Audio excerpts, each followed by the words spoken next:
ക്ലയന്റിന് files upload ചെയ്യുന്ന സിസ്റ്റമാണ് ഞാൻ ഇവിടെ പറയുന്നത്.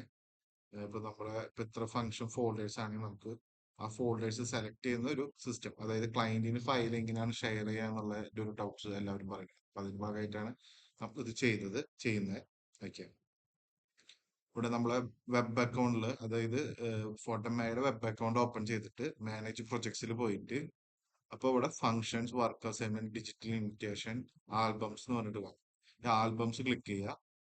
ആൽബംസിൽ പോയിട്ട് നമ്മൾ ഇവിടുന്ന് റൈറ്റ് സൈഡിൽ സെലക്ഷൻ ആൽബം ക്ലിക്ക് ചെയ്യുന്നു.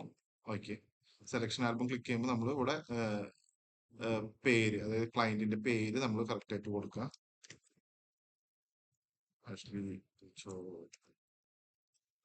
ആൻഡ് നമുക്ക് സെലക്ഷൻ ലിമിറ്റ് വേണമെങ്കിൽ നമുക്ക് ഇവിടെ ലിമിറ്റ് കൊടുക്കാം. ഇപ്പൊ ഒരു 300 ഫോട്ടോസ് ആണെങ്കിൽ അങ്ങനെ ഇതായിട്ട് കൊടുക്കാം.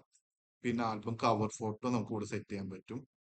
ആൻഡ് തമ്പനിൽ ഓൾസോ നമുക്ക് ഇവിടെ കാണിക്കുന്നുണ്ട്. പിന്നെ ഫങ്ഷൻസ്, അതായത് നമുക്ക് ഇവിടെ അപ്ലോഡ് ചെയ്യേണ്ട ഫങ്ഷൻസ് നമുക്ക് ഇവിടെ സെലക്ട് ചെയ്ത് കൊടുക്കാം.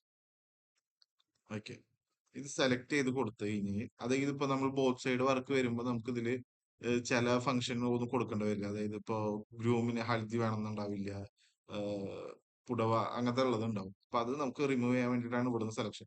ജസ്റ്റ് ഇത് കൊടുത്തിട്ട് ഇവിടുന്ന് ക്രിയേറ്റ് കൊടുത്താൽ, ക്രിയേറ്റ് കൊടുത്തു കഴിഞ്ഞ് കഴിഞ്ഞാൽ നേരെ നമുക്ക് ഇവിടുന്ന് ഷെയർ ചെയ്യാനുള്ള ഓപ്ഷൻ ഉണ്ട്. ഓക്കെ, അതുപോലെ തന്നെ നമുക്ക് ഇവിടെ പ്രിവ്യൂ കാണാൻ പറ്റും. ഓക്കെ, ഇവിടെ നമുക്ക് കാണാം 106 ഫോട്ടോസ് ഉണ്ട് എന്നുള്ളത്. ഇവിടെ സെലക്ട് ഫോട്ടോസ് ഉണ്ട്, അതിന്റെ പിൻ നമ്പർ നമുക്ക് ഇവിടെ വാട്സപ്പിലാണ് വരാം.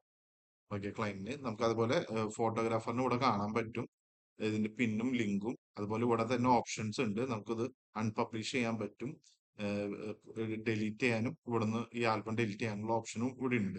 ഓക്കെ, അതിന് പകരം അൺപബ്ലിഷ് ചെയ്യുന്നതാണ് ഏറ്റവും നല്ലത്. ഓക്കെ, നമ്മൾ ഇവിടുന്ന് ജസ്റ്റ് ഷെയർ കൊടുത്താൽ മതി. ഷെയർ കൊടുക്കുമ്പോൾ ഓൾറെഡി ഇവിടെ ക്ലയന്റിന്റെ ഡീറ്റെയിൽസ് വരും.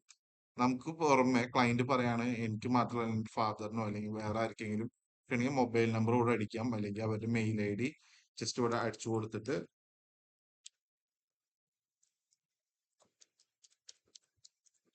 ഇതുപോലെ ടൈപ്പ് ചെയ്തിട്ട് നമ്മളിവിടെ ആഡ് കൊടുത്താൽ മതി. ആഡ് കൊടുത്താൽ മെയിൽ ID ഇതായിട്ട്, എന്നിട്ട് നമ്മൾ ഇവിടുന്ന് ഷെയർ ആൽബം കൊടുത്താൽ ക്ലയന്റിന് വാട്സപ്പിലായിട്ട് ചെന്നോളൂ. ഓക്കെ.